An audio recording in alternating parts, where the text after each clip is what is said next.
अब एक किताब आई है, महाराष्ट्र के पूर्व आईजी रहे हैं मुशर्रफ जी, उन्होंने एक किताब लिखी है, आरएसएस आतंकवादी संगठन है, और उसमें उन्होंने साबित किया है, ये बताया जा रहा है। इसमें कितनी सच्चाई है? क्या वाकई में ऐसा कोई किताब है या सिद्ध किया है उन्होंने उस किताब में? अच्छा, ये एक किताब है। इस किताब का टाइटल है, अंग्रेजी में इसका हेडिंग है, Brahmin bombed and Muslim hanged. अभी इसका हिंदी अनुवाद है, बम फोड़े ब्राह्मणों ने और सूली पर चढ़ाए गए मुसलमान। एक किताब आई है उनकी, और एक किताब आई है जिसका शीर्षक है आरएसएस देश का सबसे बड़ा आतंकवादी संगठन। ओके, राइटर वही है मुशर्रफ साहब ही है। मुशर्रफ साहब पूर्व आईजी है और उन्होंने किताब लिखी है जिसका टाइटल इतना स्फोटक है। अभी तक इसको बैन नहीं किया गया है और ना ही उनके ऊपर कोई केस चल रही है। उन्होंने लिखा आरएसएस देश का नंबर 1 आतंकवादी संगठन, और उन्होंने अपने दस्तावेजों में ये सिद्ध किया कि अजमेर शरीफ बम ब्लास्ट में आरएसएस के 3 लोगों को आजीवन कारावास घोषित किया कोर्ट ने। तो कानूनन रूप से आरएसएस टेररिस्ट ऑर्गेनाइजेशन है।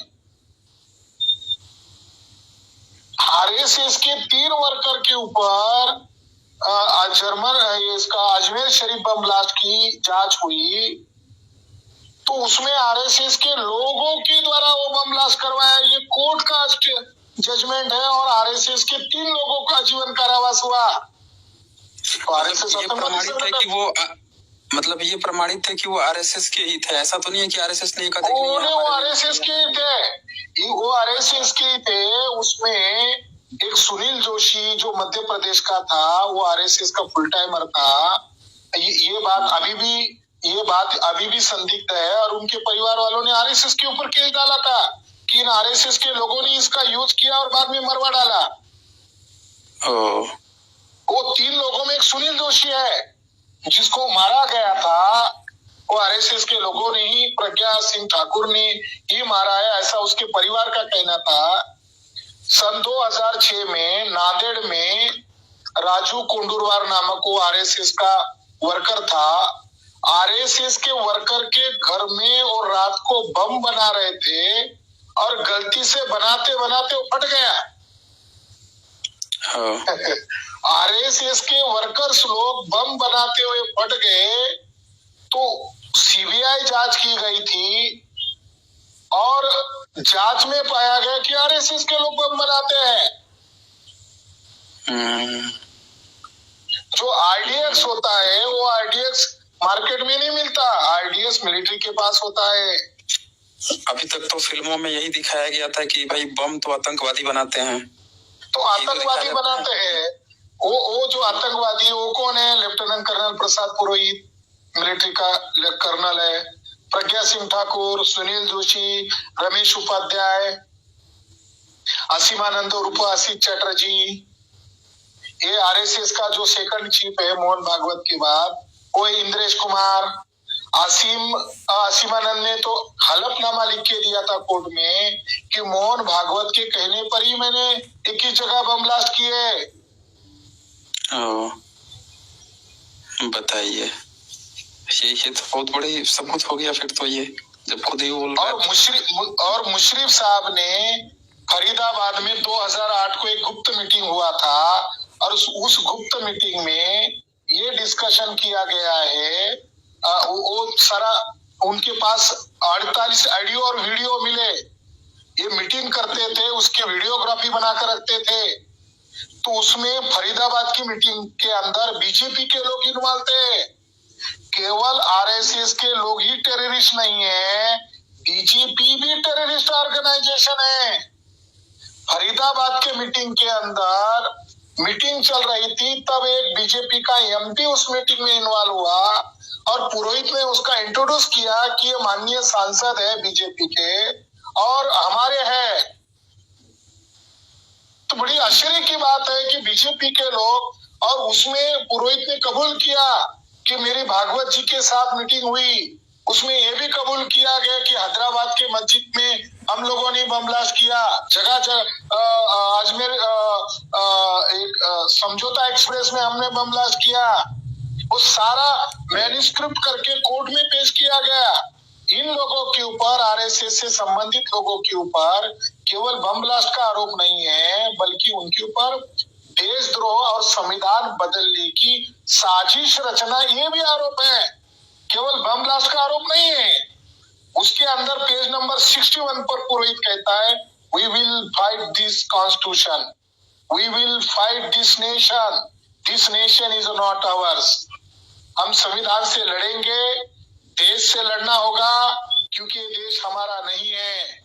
बाहर ये हिंदू हिंदू चिल्लाता है भागवत, मगर उसका आदमी गुप्त मीटिंग में कह रहा है हमारा हिंदू मकसद नहीं है, क्योंकि ये ब्राह्मणों का भारत है ही नहीं।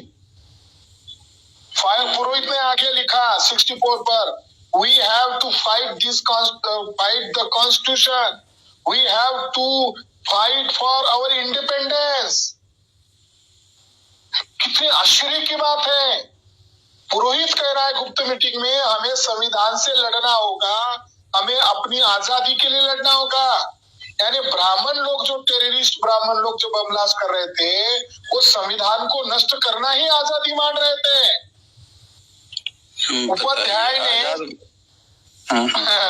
उपाध्याय ने डायलॉग में कहा, this constitution is not applicable to us, will not be acceptable to us. Another constitution will come into place, then Hindu Rashtra is established.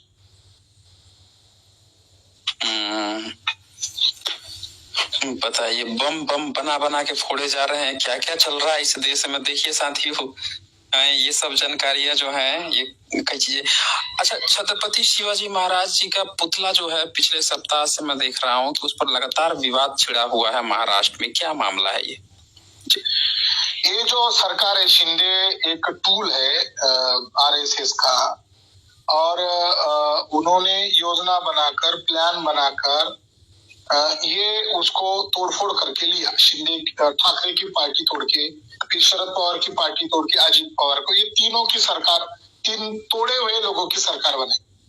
इसमें जो आपटे नामक एक युवा था, जो शिंदे का भी करीबी था और आरएसएस का वर्कर था, और उसके पास कोई तजुर्बा नहीं था, और नेवी विभाग के द्वारा कोंकण रीजन में पुतला, समुद्र के किनारे उधर पुतला खड़ा करने की नेवी विभाग के द्वारा ये किया गया, ऐसा बीजेपी गवर्नमेंट कह रहे हैं। मगर अथॉरिटी बीजेपी गवर्नमेंट को देनी थी, स्टेट गवर्नमेंट को। दरअसल ये हुआ कि बीजेपी गवर्नमेंट ने अरबी समंदर में, मुंबई में बहुत ऊंचा छत्रपति शिवाजी महाराज का अश्वरूढ़ पुतला खड़ा करने की डिमांड 10-12 साल पहले की है। अब हर 5 साल बाद वही मुद्दा आता था कि अब कब करने वाले हैं। बीजेपी के लोग केवल मराठा लोगों की मानसिकता को केवल हवा देते हैं और सत्ता में आते हैं भूल जाते हैं।